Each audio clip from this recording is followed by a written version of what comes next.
Here. All right, we are back for part two into our deep dive into the Ostrich farm in Edgewood, British Columbia.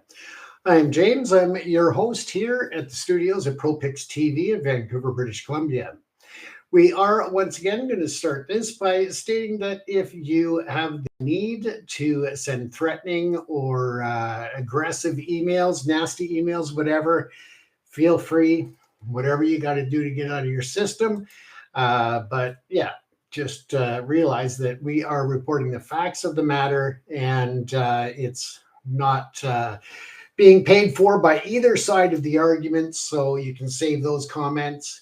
Not being paid by the CFIA, as some people allude to, other comments and whatever. So we'll move on. Now, continuing on, we are looking at the ripple effect, and that is the erosion of trust that we were talking about. And maybe I'll back up a little bit just to cover a bit of the context here. And we're looking at the different ways in which the Ostrich farm H5N1 outbreak has impacted not only the local Edgewood community, but nationally and potentially internationally in terms of trade and exports of our poultry products and other issues that are, of course, of concern here. Now, the most profound and lasting economic threat posed by the Universal Ostrich Farm controversy is the potential for a long-time erosion of trust in brand Canada. The global agricultural market, they rely on a system of mutual recognition and confidence in a national inspection and certification system and the bodies who oversee it. The World Organization of Animal Health endorsed the stamping out policy as the globally understood language of biosecurity assurance, one that Canada voluntarily complies with, one that we have legislation that deals with. It's something that's been in place for over 20 years. It's not something made up by Trudeau. It's not something made up by Carney. It is a policy that's been in place for 20 years. When a country demonstrates its ability to implement the policy quickly and effectively, it proves to trading partners that there is confidence they need to keep the market open to products from unaffected regions of the country. The high-profile, months-long refusal of a single farm to comply with this international standard, amplified by a global misinformation campaign, creates the perception that Canada's regulatory system is weak or unenforceable.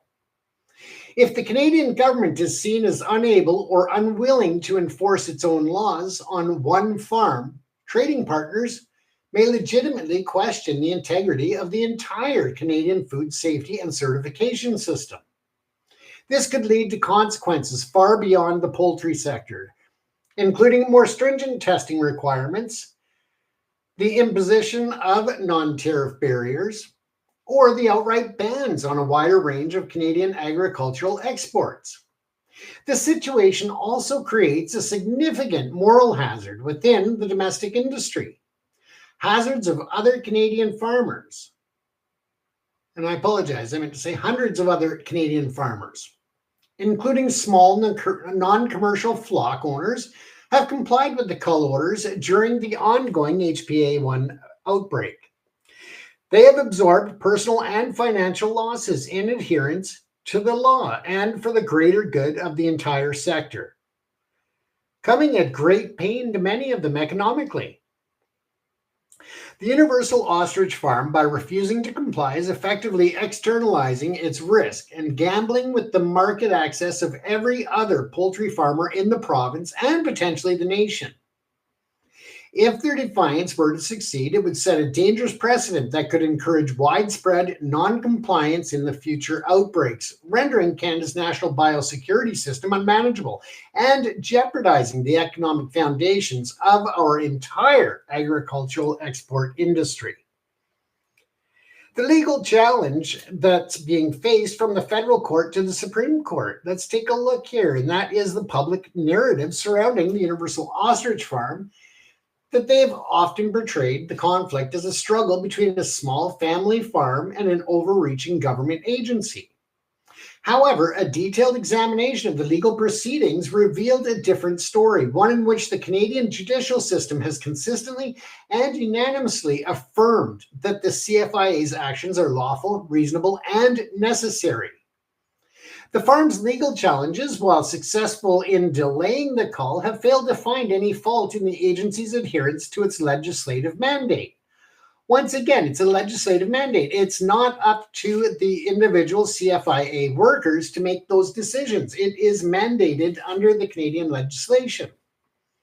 The judicial reviews and appeals process. That is what we'll look at now. Now, following the issuance of the notice to dispose, in December of 2024, the Universal Ostrich Farm initiated legal action to block the order, launching applications for a judicial review in the Federal Court of Canada. A judicial review is not a retrial of the facts. Rather, its purpose is to determine whether a government body acted within its legal authority and followed a fair and reasonable decision-making process. The federal court on May the 13th, 2025, delivered its ruling dismissing both the farm's applications. The court found that the CFIA's decisions were reasonably based on the evidentiary record, and they had been made in a procedurally fair manner. Crucially, the court determined that the CFIA had acted properly within the authorities granted to it by the Health of Animals Act.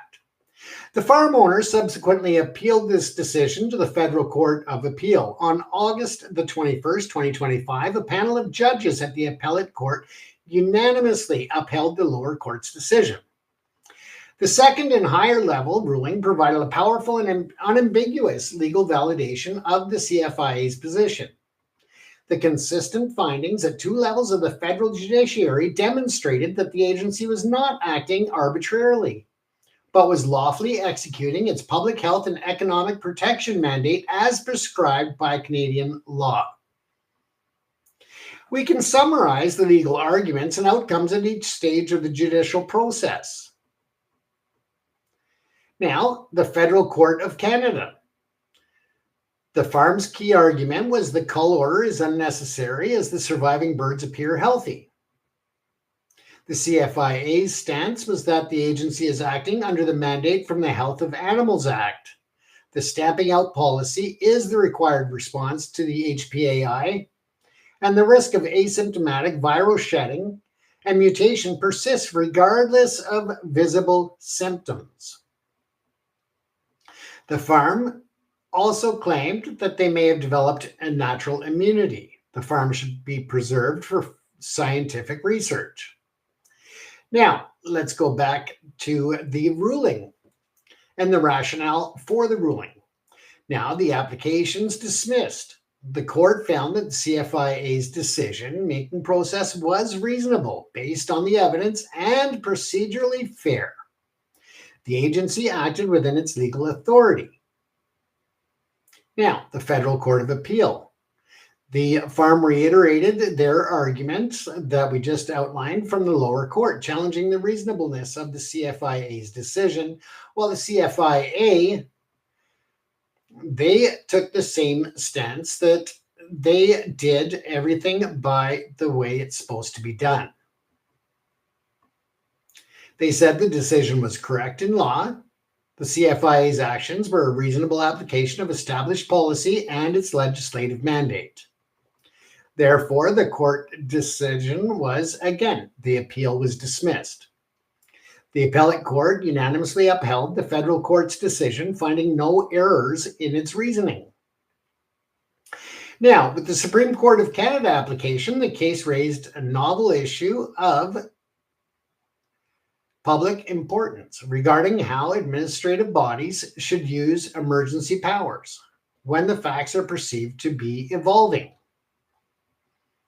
Now, the response to that was basically that the farm's application largely repeats arguments already rejected by two lower courts. The case is fact-specific and does not raise issue of national public importance that would warrant the court's attention.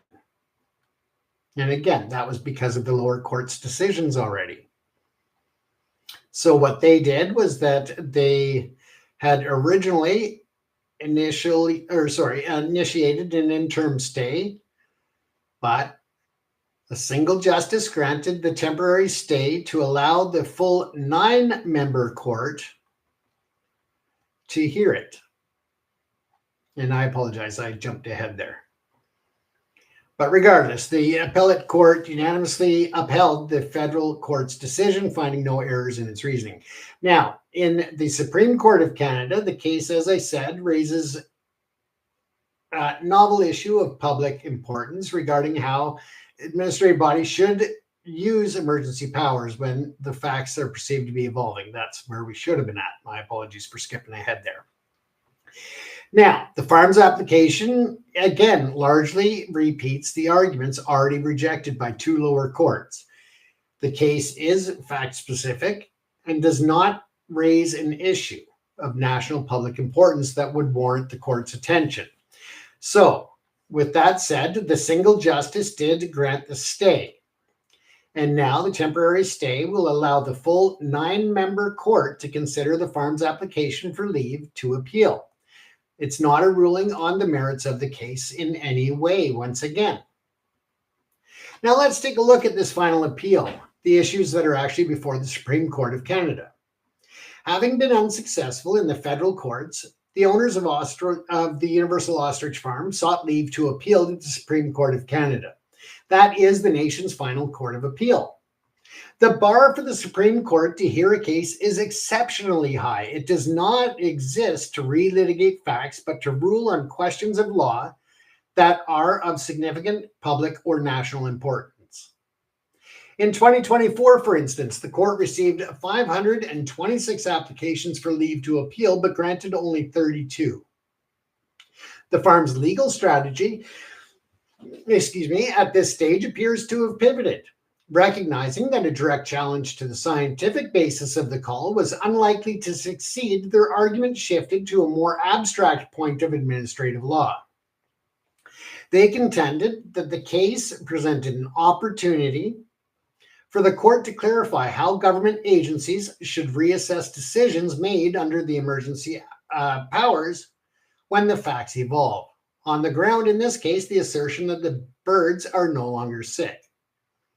The CFIA, in its response, argued that the farm's application should be dismissed. The agency's position is that the case is not of broad public importance, but is rather a highly specific disagreement with a well-established and lawfully applied policy. The government's lawyers asserted that the farm was simply seeking a third opportunity to litigate arguments that had already been thoroughly considered and rejected by the lower courts. On September the 24th, 2025, a single justice of the Supreme Court granted an interim stay of the cull order. This was widely misreported as the court having granted a stay on the cull itself. In reality, the order was a temporary procedural measure to maintain the status quo, such as preventing the cull, for a short period to allow all 9 judges of the court to review the written arguments and decide whether they will grant leave to hear the full appeal. Legal experts have expressed skepticism about the farm's chances of success. Paul Daly, a University of Ottawa law professor and expert in administrative law, stated he would be surprised if the court decides to hear the case, noting that the legal issues involved are not particularly novel or complicated.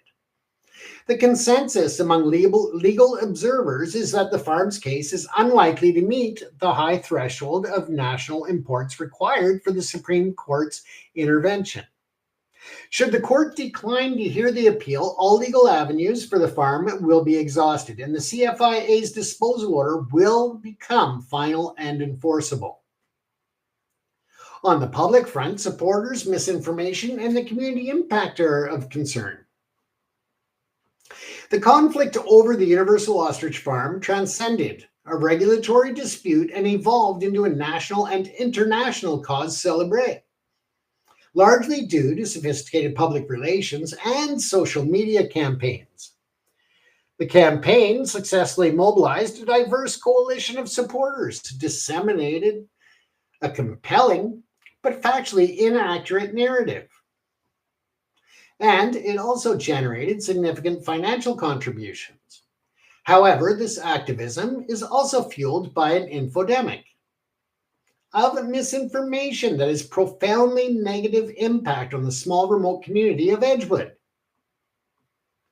The motivations and ideologies, of course, are questioned. The mobilization of support. The farm's cause has attracted a broad and eclectic coalition of supporters. This includes individuals with genuine concern for animal welfare who were moved by the narrative of saving iconic, majestic birds with distinct personalities from a government-ordered death. This group was targeted with a rebranded farm website featuring profiles of individual ostriches with names like Lulu and Q-Tip, framing them as beloved pets rather than livestock. However, a more prominent and organized component of the support base consists of activists associated with the anti-government Freedom Convoy movement. For this contingent, the plight of the ostriches serves as a powerful symbolic pretext for a much broader ideological battle against what they perceive as government tyranny, regulatory overreach, and the suppression of individual liberties. The CFIA's call order is framed not as a necessary public health measure, but as another example of an unjust state infringing on the rights of small business owners, echoing the themes of the 2022 convoy protests against COVID-19 mandates. This connection is not coincidental. Organizers of the farm protests have included figures from the convoy movement, and they have successfully leveraged the same social media networks and mobilization tactics to rally support. The campaign also attracted international attention from high-profile American figures, including health official Robert F. Kennedy Jr. and television personality Dr. Mehmet Oz. They lent their voices to the cause, further amplifying the farm's message and lending it a veneer of scientific legitimacy. The diverse support base was mobilized through social media calls to action, urging people to travel to the remote farm to protest, camp out on the quarantine property, and sit with animals that need protection. What is the infodemic, you ask? Well, that's narrative control and misinformation. Central to the mobilization effort has been the creation and dissemination of a narrative that is a powerful, emotionally resonant, and largely divorced from scientific and legal reality. The misinformation campaign, or infodemic as we referred to it, has been instrumental in shaping public perception and driving fundraising. The farm's public message underwent a dramatic transformation following the initial court defeats. Archived versions of the farm's website from early May 2025 show a commercial enterprise soliciting investments for vertically integrated business plan to launch government-approved meat and oil processing facilities.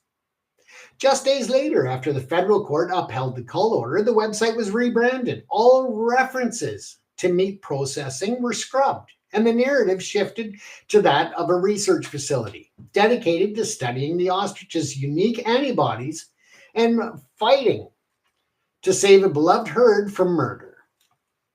This new narrative was built on several key pillars of misinformation, which were directly contradicted by documented evidence.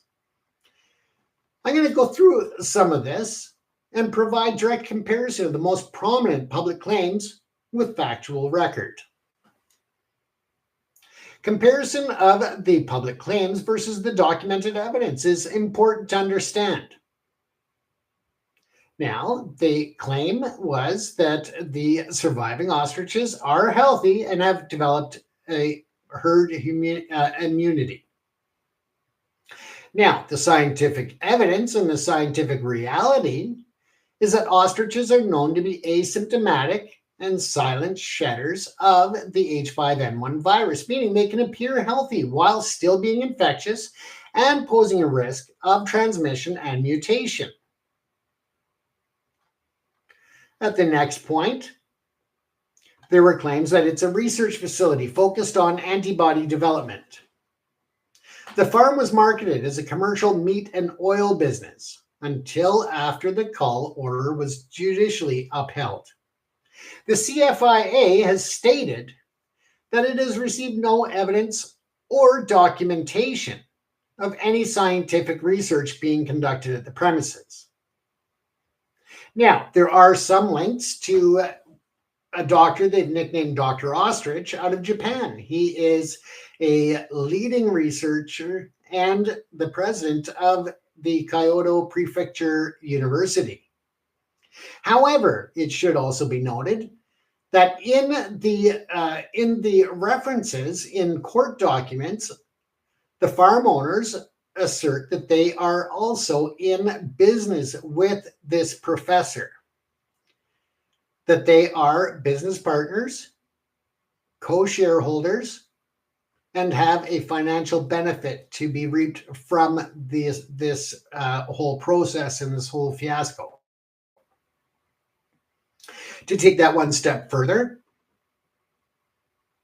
we don't know to what extent or if they were still in the preliminary phases of providing these egg yolks and other.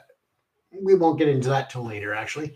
We'll save that. But regardless, they were in business together in co-ownership and shares of a bio company and a pharma company. So we'll deal with that later. But they said that the mass culling is outdated policy based on trade and not science. Now, the CFIA and other documentation shows that the stamping out policy is currently the global standard for the HPAI control, recommended by the World Organization for Animal Health to eradicate quickly the virus and limit mutation. Something that happens in the United States and Canada, in countries around the globe. The ostriches, they claimed, were protected by a signatory Indian tribe. Meanwhile, the Silex Okanagan Nation publicly denied issuing any such order and condemned the false invocation of their name and authority to advance an external agenda. So they, in layman's terms, claim that the signatory documents claiming that the birds were protected under the Indian tribe were falsified, were fraudulent. So that is the reiteration there. Now, the other point is that the CFIA is acting maliciously and committing treason. Well, the CFIA in reality is executing a mandate that is required under the Federal Health of Animals Act. It's a legislated act. Its actions have been reviewed and upheld as lawful and reasonable to two separate federal courts. Also keeping in mind that, again, the CFIA is a legislated act. The whole process is under Canadian law. The CFIA workers do not have the freedom to just make adjustments or changes. The misinformation campaign, therefore, proved highly effective for fundraising. The farm's website features multiple donate buttons linked to platforms like GoFundMe and GiveSendGo. One verified campaign reported raising over $131,000 towards a $200,000 goal. Other investigative reports suggest total amount raised through multiple online fundraisers and cryptocurrency schemes may exceed $280,000, while it even could surpass $500,000. This demonstrates a symbiotic feedback loop. The emotionally charged misinformation drives outrage and donations, which in turn fund the legal challenges and operational costs that prolong the standoff, creating more opportunities to amplify the narrative and raise more funds. As we said earlier, the current outstanding judgments against the farm from creditors that have actually received judgments from the courts is about $250,000. That has to be paid, because if not, even if the courts were to find and reverse the call order, the creditors would essentially be lined up to take those birds away. The only way for them to recoup their money would be essentially through slaughter. That would be it. A very low recovery at that for the potential value. It's just not there with them being previously exposed. Now, the view from Edgewood and the community concerns and the tensions there cannot be overlooked. While the controversy has been framed by supporters as a grassroots fight for freedom, the impact on the actual grassroots community of Edgewood has been overwhelmingly negative. Residents of the small unincorporated community of approximately 235 people, many of whom are seniors, have found themselves at the center of a volatile and intimidating situation. And once again, I've received messages. I've gotten direct messages, I've gotten emails and so forth that are very aggressive, very threatening, and very nasty, some of them.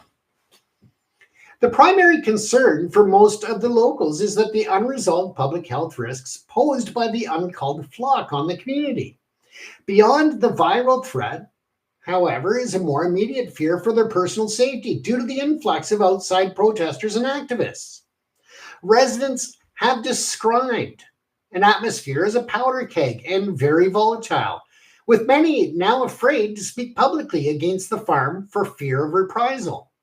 Again, I am experiencing that. And I'm just bringing up the truth from the documented facts. Now, these fears are not unfounded. The RCMP has confirmed its investigation into multiple reports of threats made against local businesses associated with or thought to be associated with the CFIA's operation.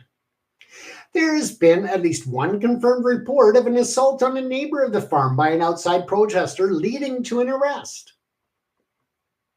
Unconfirmed reports have said that that individual was actually a maintenance or some type of assistant on the farm, but we've been unable to verify that at this point. We will continue to work on that. Additionally, a suspicious fire involving hay bales on the farm property is under investigation by the RCMP.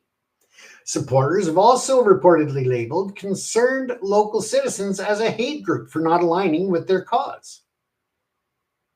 Many Edgewood residents have expressed frustration that the standoff is dragging on, damaging Canada's international reputation and disrupting their community. They welcome the ongoing RCMP presence as a necessary measure to keep the peace. The activism intended to save the ostriches has had the perverse effect of making the local human population feel unsafe, silenced, and besieged by in their own homes. The conflict has effectively imported a national ideological battle into a small remote community, creating tangible fear, division, and harm. Now, what are the potential outcomes and what are the broader implications of this? Well, the Universal Ostrich Farm case, while centered on a single agricultural operation, has evolved into a landmark test of Canada's biosecurity framework, its legal system's capacity to uphold public health orders, and the ability of evidence-based governance to function in a climate of intense political polarization and misinformation. The final disposition of the flock will have immediate consequences for the farm's owners and creditors, but the broader implications of the controversy will resonate within Canadian policy, law, and public discourse for years to come. Let's take a look at a scenario analysis and the final disposition of the flock. The future of the approximately 300 ostriches remaining at the Edgewood farm hinges on the forthcoming decision of the Supreme Court of Canada. And that, of course, is regarding the owner's application for leave to appeal. Two primary scenarios emerge from this judicial inflection point. The Supreme Court, if it was as in scenario one, declines to hear the appeal. This is the outcome widely anticipated by legal experts, given that the case does not appear to present a novel question of law or an issue of sufficient national importance to meet the court's high threshold for granting an appeal. In this event, the interim stay would be immediately lifted, and the unanimous decision of the Federal Court of Appeal would stand as the final legal judgment on the matter. All legal avenues for the farm owners would be exhausted. The CFIA's disposal order would become fully and finally enforceable, and the agency would proceed with the humane depopulation and decontamination of the premises as mandated by the Health of Animals Act and international protocols. This would bring the months-long biosecurity crisis to a close, allowing Canada to signal to its international trading partners that the HPAI outbreak at this specific location has been definitively resolved according to global standards. The outcome would also trigger a resolution to the parallel civil disputes involving the farm's creditors. The CFIA would be required to determine the amount, if any, of financial compensation payable to the farm for the destroyed animals. However, under the Health of Animals Act, compensation can be reduced or denied if the owner has failed to comply with regulations or has not cooperated with disease control measures.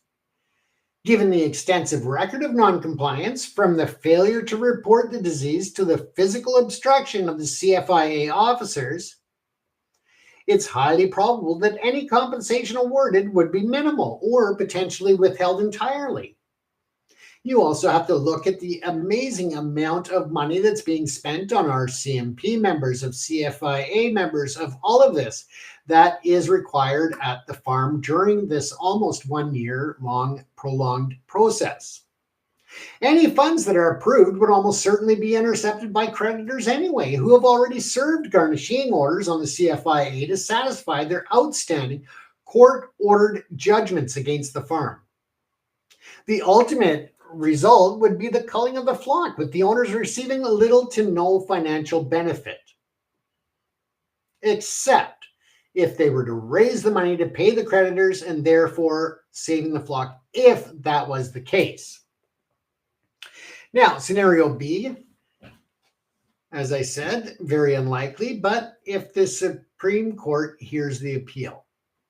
While considered unlikely, the possibility does exist that the Supreme Court could grant leave to appeal. This would extend the legal battle for many more months, or potentially even a year or more, as the case is briefed, argued, and decided. During this period, the flock would remain alive under CFIA custody on the quarantined farm. This scenario would be highly detrimental to Canada's economic and public health interests. The prolonged legal uncertainty would continue to signal to the international trading partners that Canada has an unresolved HPAI situation, justifying the continuation of costly trade restrictions against British Columbia's and potentially Canada's entire poultry industry. Biologically, every day the infected flock remains alive represents another opportunity for the virulent mammalian adapted virus to mutate further or escape the farm's compromised biosecurity perimeter. Legally, a decision by the court to hear the case could have a chilling effect on the CFIA's ability to act decisively in future emergencies, potentially bogging down rapid response protocols and protected litigation, and undermining the very foundation of Canada's emergency animal disease management system. Let's also not forget that should they be successful in hearing or getting it to the Supreme Court appeals and having the Supreme Court hear it and fail again, that is still a major cost to Canadian taxpayers. This is something that needs to be considered as well. What about the other farmers that are being impacted by the trade being closed down due to the delays in dealing with this farm's H5N1 issue? Other farms throughout the country could potentially file lawsuits against the Ostrich farm, the owners, and the affiliated companies. And chances are they would win for extreme amounts of damages. Very high amounts. They'd probably never be able to collect on it because the other creditors are already lining up at the door to seize the ostriches if the cull is removed. But if the cull goes on, there's still no assets for anybody to get. But the judgments could become a big deal if others follow suit and file claims against the farm as well. Now, when it comes to the lessons for future outbreak management, regardless of the final outcome, the Universal Ostrich Farm controversy offers several crucial lessons for the future management of public and animal health crises in Canada. First, it highlights a significant vulnerability in public health communication. The CFIA, operating correctly within its scientific and legal mandate, was largely outmaneuvered in the court of public opinion by an emotionally charged and politically motivated narrative. The agenda's fact-based technical communications were no match for the simple power story of a David versus Goliath and beloved animals versus bureaucracy. Future outbreak responses must be accompanied by a more sophisticated and proactive public communication strategy designed to preemptively frame the issues, build public trust, and actively debunk misinformation in real time using accessible and relatable language. This is something in the media world that's referred to as an echo chamber. The repeated misinformation that got out there first becomes the resonating message that echoes throughout people's minds. When it echoes or it's been echoed to them from the media, then it becomes almost intrinsically embedded in their minds that that is the true side and the truth. Second, the case demonstrates the profound challenges of enforcing lawful public health orders in an era of organized, ideologically motivated civil disobedience. The ability of a small group of individuals to leverage social media to mobilize a national protest, physically obstruct law enforcement, and bog down the legal system for months raises serious questions about the resources and strategies regulatory agencies will need to fulfill their mandates in an increasingly polarized environment. Let's remember that some of these law enforcement officers that have been on site at the farm for months, or maybe there for months, are being taken away from serious cases such as missing children investigations and many other important investigations that are of high priority but are not getting the attention they deserve because officers are at this farm instead to maintain peace. Finally, the controversy marks the firm arrival of biosecurity as a new front in the broader cultural wars. What was once a technical domain governed by veterinarians and epidemiologists has been successfully reframed by populist movements as a political issue centered on individual freedom and distrust of government and scientific authority. The success of this reframing poses a significant threat to evidence-based governance, effectively managing the next pandemic, whether in animals or in humans, will require not only world-class epidemiology expertise, but also a sophisticated understanding of this complex and volatile socio-political landscape. The ability to navigate both will be the defining challenge for public health in the 21st century. That is where we are at, ladies and gentlemen. As much as we may like or dislike it, that is the reality of where we are at. Now, let's take a look at some of the points of interest within the, sorry, I'm just going to check our timing. We're okay. We'll get to part of the legal process or the legal filings, and then in part 3, we'll have to finish the legal filings, but let's at least get jumping into this. Now, what we are looking at here, and I'm going to see share screen. Let's go there.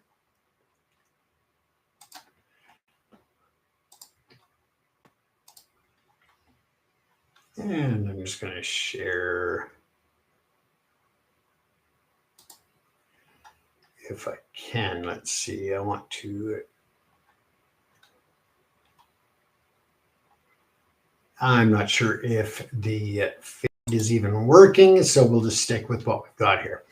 Okay, so let's go to the top of this document. Now, this has not been altered in any way, shape, or form. This is the Federal Court of Appeal filing, Federal Court of Appeal file number A-205-25. And again, this is filed by the Universal Ostrich Farms. And this is the respondent, Canadian Food Inspection Agency. It's an affidavit of David Belinsky, one of the owners of the farm. Now, David Belinsky, businessman at Langle Road, Edgewood, British Columbia, hereby affirm and say as follows. He claims that he's the director and co-owner of Universal Ostrich Farms and as such have personal knowledge and facts and matters herein, except where I state they are based upon information and belief, in which case I believe them to be true. Now, his background and experience is outlined in this affidavit, says that he studied animal nutrition at Olds College and at Thompson River University. With this knowledge, his family and he created championship-winning bloodline of cattle. The genetics won Grand Champion Carcass Prize at the PNE, or Pacific National Exhibition in Vancouver, and topped the breed sale in Calgary for 3 out of 5 years in the 1980s. In 1993, he claims that he partnered with Bob Church and Steve Lilford. Together, they started the Rocky Mountain Ostrich Incorporated.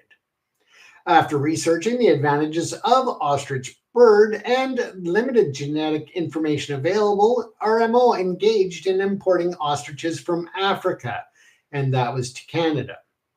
The RMO carried out rigorous quarantine protocols in importing ostriches to Canada, including constructing quarantine facilities in Zimbabwe and Namibia, and quarantining birds in a high-security RMO facility in England, before flying them to Edmonton for a final quarantine period. RMO eventually grew into the largest ostrich farm in Canada, reaching approximately 1,100 birds. By 1995, 20% of all breeder sales of ostriches in Canada were from the Rocky Mountain Genetic Selection Program. He began working with Karen Esperson in the ostrich industry in and around 1995. Karen Esperson was involved in the ostrich industry in 1991 with her in-laws at Westward Ho Ostrich Farms, and her father-in-law was the first president of the Alberta Ostrich Association for 4 years. Karen worked closely with her family and the association until she worked for him. And he says, for me. In 1999, Karen started Universal Ostrich Farms. It is located on a 58-acre parcel of land at 9745 Highway 6 in Edgewood, British Columbia. That is later referred to as the property. Universal Ostrich Farm began its operations by adopting the entire herd of ostriches from RMO, where I was working at the time. So it doesn't say here that he owned the facility, although he claimed that up top. Now he's saying that he only worked there. Now, eventually, he joined the Universal Ostrich Farm on September the 10th, 2010. Since 1999, the Universal Ostrich Farm has been focused on selective breeding to create genetically large, healthy ostrich. Ostriches can live until they are around 75 years old. Consequently, we still have ostriches in our herd from when we first began importing ostriches in 1993. It has been a continuous process of breeding, selecting, and improving the genetics of the herd for about 32 years, he claims. As well, it can take many years and a tremendous amount of time and effort to develop a harmonious herd of ostriches. It takes approximately 3.5 years before an ostrich can be used as a good breeder ostrich, meaning laying eggs that can be incubated and hatched.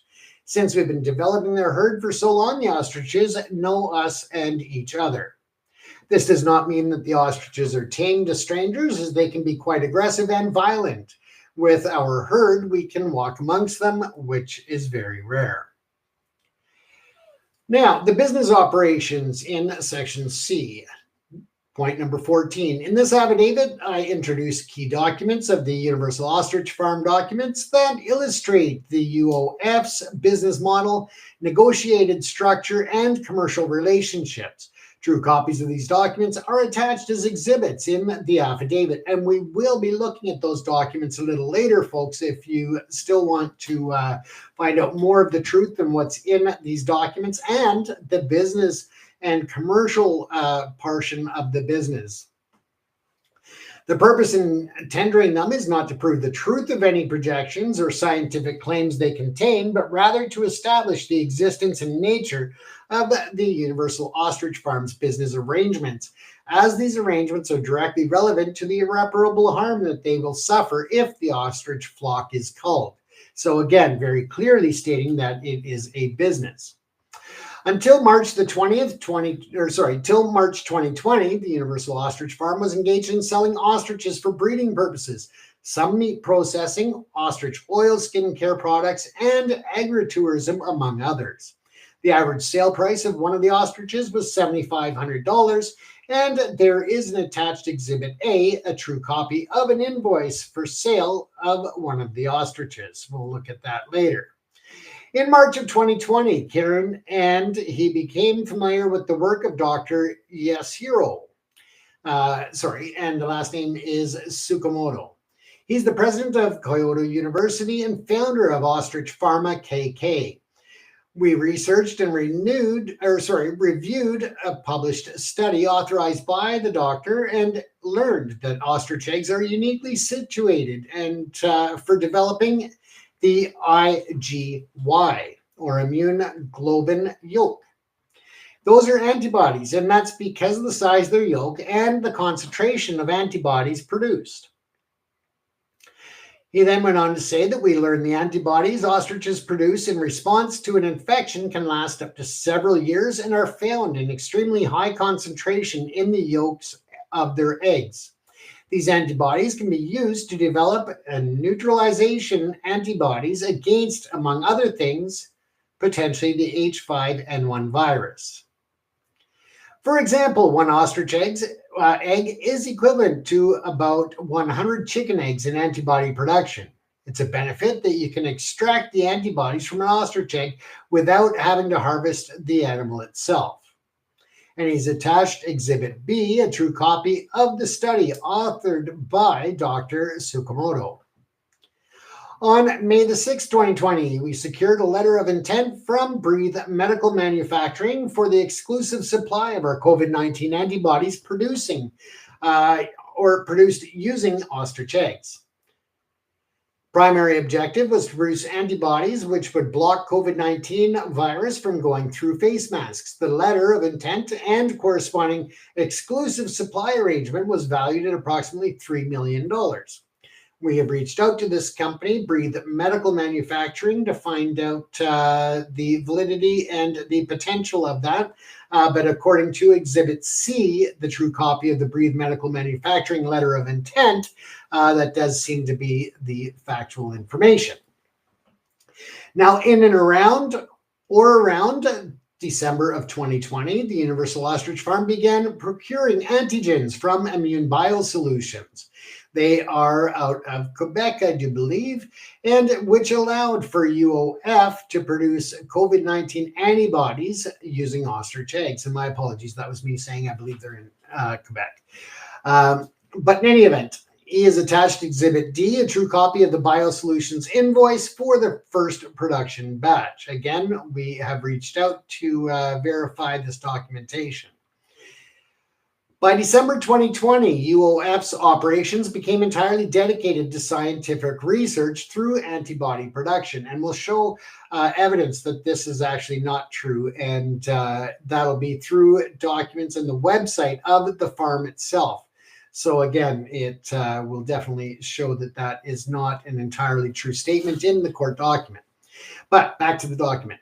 In early 2021, Breathe Medical Manufacturing declared bankruptcy, and the exclusive supply arrangement and corresponding revenue expectations were not realized. Again, I'm going to address this right now. There is a company, Breathe Medical Manufacturing. We could not find any documentation confirming that the company went bankrupt in 2021.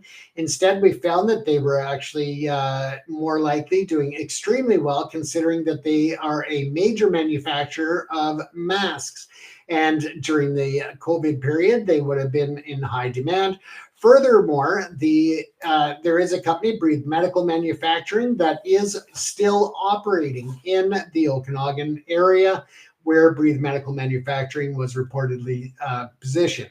So we are waiting for confirmation. We've reached out to Breathe Medical Manufacturing to find out their working relationship and to see if, in fact, they are, if they were at any point in bankruptcy in 2021, or if maybe they were bought out of bankruptcy and is a separate entity now. So we're waiting to get verification on that.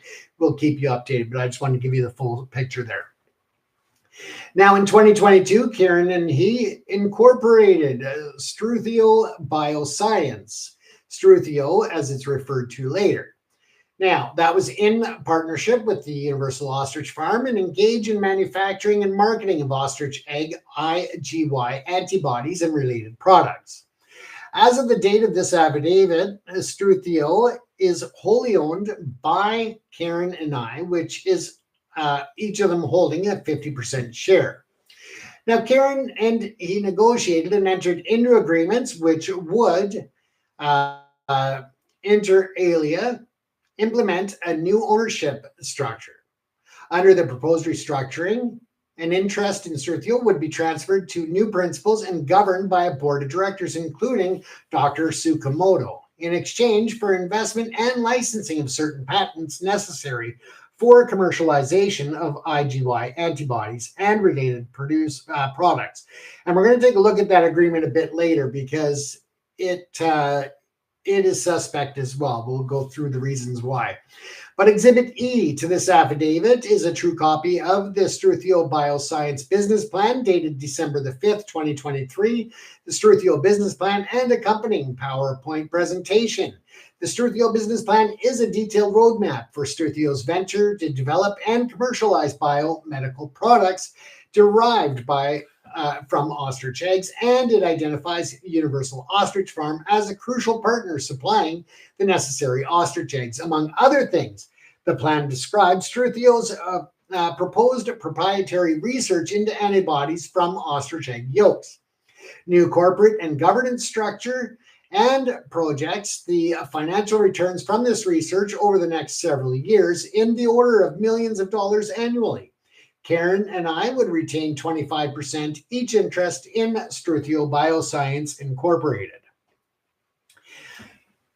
It further goes on where he states, I do not put this forward to assert that those revenue projections will in fact be realized or that the science will succeed. Rather, I rely on the Struthio business plan to show the existence of Struthio's business model and the expectations that the Universal Ostrich Farm and Struthio had at the time, namely that UOF's ostrich flock would be used to produce a continuous supply of eggs, enabling Struthio's venture to move forward. The very inclusion of the Universal Ostrich Farm as a key supplier in this plan and the magnitude of the projected benefits demonstrate how integral the ostrich flock is to the UOF's commercial strategy. And again, their commercial strategy. It is a commercial farm with Struthio. The plan provides important context for the Universal Ostrich Farm's anticipated growth, context which will be completely upended if the flock is destroyed. Any statements or figures in the business plan are being referenced here only to illustrate what Struthio anticipated and the scale of the opportunity that the Universal Ostrich Farm stood to gain, not as proof of those outcomes are guaranteed. Okay, Exhibit F to this affidavit is a true copy of the terms of the Struthio and Ostrich Pharma KK agreement, OPKK agreement, as it is also referenced to, which was executed on April the 11th, 2024. The OPKK agreement sets out, where was I there? Let's see, looking there, the agreement references, And it reflects that the confidence in Struthio's business, which was inextricably predicated at or on UOF's ostrich flock and egg production. Again, a holder of interest in the Struthio and OPKK is doctor that is involved in the Japanese research.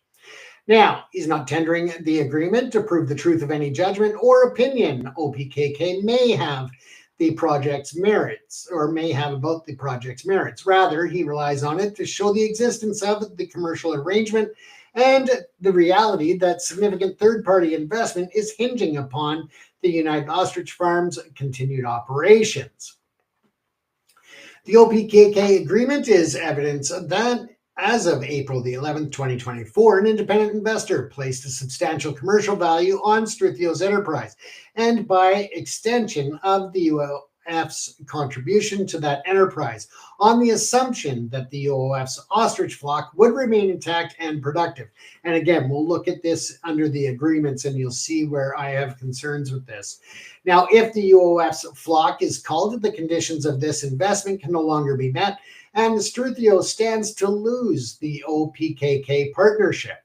This would, in turn, erase a major business opportunity for the UOF, which expected to benefit through its supply, contract, and growth of Struthio's enterprise. Exhibit G to this affidavit is a true copy of the exclusive egg supply agreement between UOF and Struthio Bioscience Inc., dated April the 3rd, 2024. So again, we are going to wrap up this segment because this is the end of part 2.